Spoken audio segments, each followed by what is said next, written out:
Assalamualaikum warahmatullahi wabarakatuh. Allahumma sholli ala sayyidina Muhammad wa alihi wasallam. Banyak-banyak kalian beribadah kepada Allah SWT. Banyak-banyak kalian mengaji dan dipahamkan bacaan Al-Qur'annya.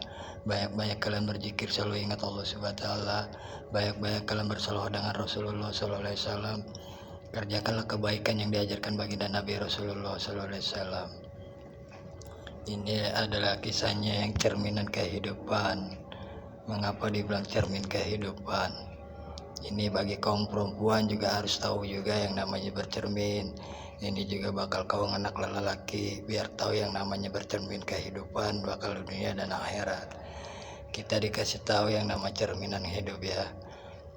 Mengapa kalau kita bercermin di dalam kaca? Kaca itu adalah kaca lat. Kita diajarkan oleh kaca melihat diri ya kan. Melihat diri kita nih di dalam kaca, apa yang kita terjadi kita lihat. Bukan kecantikan yang kita lihat di dalam kacanya, bukan serba kebagusan di dalam kacanya. Mengapa kita diajarkan untuk melihat dari kaca? Bagi perempuan kan tahu dah, kalau bagi kaum perempuan suka dandan lihat di wajahnya di kaca. Kalau bagi kaum lelaki lihat rambutnya dari kaca ya kan. Biar tahu yang namanya cerminan kehidupan bakal dunia dan akhirat. Kalau wanita dikasih cermin biar tahu tingkah laku hidupnya nanti seperti apa mukanya. Kita dikasih cermin hidup biar ngeliat kehidupan kita seperti apa. Muka kita bukan akan cantik tapi akan semakin berkurang dan berkirut. Makanya kita dikasih tahu dengan cermin kita. Nggak usah kebanyakan belagu-belagu dalam kehidupan dunia dan akhirat. Jangan suka belagu-belagu di dalam dunia atau itu bakal di akhirat. Yang kita harus bawa di akhiratnya. Dunianya kita jangan pernah sombongkan. Di dunia ini tidak ada segala-galanya. Yang makhluk ciptaan Allah hanya untuk mengejar akhiratnya dan dunianya. Dunia itu jangan terlalu dikejar banget. Kalau dikejar banget pasti akan letih ya kan. Begitu juga dalam wanita, mengapa mengejar dunianya sampai begitu bagus, dibagus-baguskan mukanya ya kan. Ada yang dicantik-cantikin ya kan, di make-upin, dihias-hiasin kalau bakal kaum wanita. Tapi kalau bagi kaum lelaki kan rambutnya dimodel-modelin, dilihat dari kaca ya kan, digaya-gayain. Itulah kebanyakan. Mengapa jadinya cerminan hidup.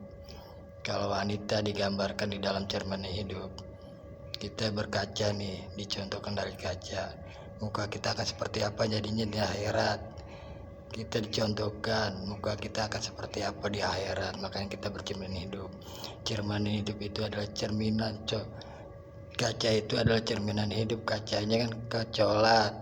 Kecolat itu adalah kaca sholat, ke ngaji, ke zikir, dan selawat, ke kebaikan kan kacalat, kan kaji, kezikiran, berselawat dan kebaikan. Itu kata-kata dari kaca, kacolat, gaji, kezikiran, berselawat dan kebaikan.